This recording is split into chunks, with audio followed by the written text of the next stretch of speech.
یہ کہانی ہے احمد کی۔ احمد گلی میں کھیل رہا تھا۔ امی نے پاس بلا کر کہا، بیٹا ذرا جلدی سے حلوائی چچا کی دکان سے سموسے لے آؤ، مہمان آئے ہوئے ہیں۔ امی نے پیسے اس کے ہاتھ میں پکڑوائے۔ حلوائی چچا کی دکان پر آج معمول سے زیادہ رش تھا۔ احمد نے چچا سے کہا کہ مجھے 6 سموسے دے دے۔ حبیب چچا جلدی جلدی دوسرے گاہکوں کی مٹھائی اور سموسے بانٹنے میں مصروف تھے۔ احمد کی آواز حبیب چچا کے کانوں تک نہ پہنچ سکی۔ اس نے کئی بار چچا کو بلند آواز سے متوجہ کیا۔ آخر حبیب چچا نے احمد کو سموسوں کی تھیلی پکڑوائی اور دوسرے گاہک کی طرف متوجہ ہو گئے۔ اب اس کے ایک ہاتھ میں سموسوں کی تھیلی تھی اور دوسرے ہاتھ میں پیسے۔ اسی لمحے شیطان نے اس کے دل میں لالچ پیدا کیا۔ گھر جا کر سموسوں کی تھیلی امی کو پکڑوا دی اور جلدی سے اپنے کمرے میں گیا اور جیب سے پیسے نکالے اور اپنے پینسل باکس میں چھپا دیے۔ اگلے ہی دن اسکول میں وہ غائب دماغ کی کیفیت میں رہا۔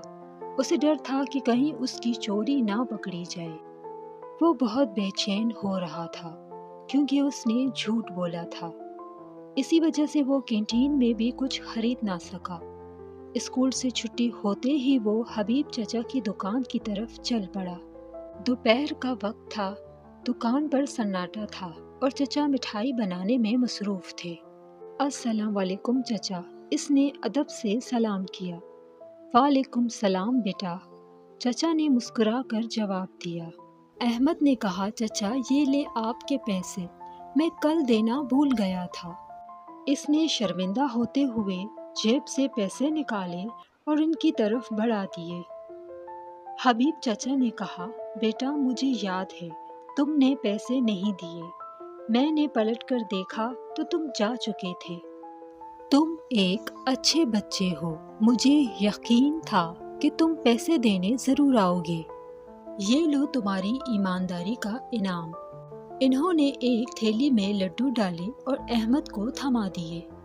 واپسی میں احمد کے دل اور دماغ دونوں ہی بہت ہلکے پھلکے ہو چکے تھے۔ احمد نے سچ بول کر اپنے دل کا بوجھ ہلکا کر دیا تھا۔ اگر انسان سچ نہیں بولتا تو وہ ہمیشہ بے چین رہتا ہے۔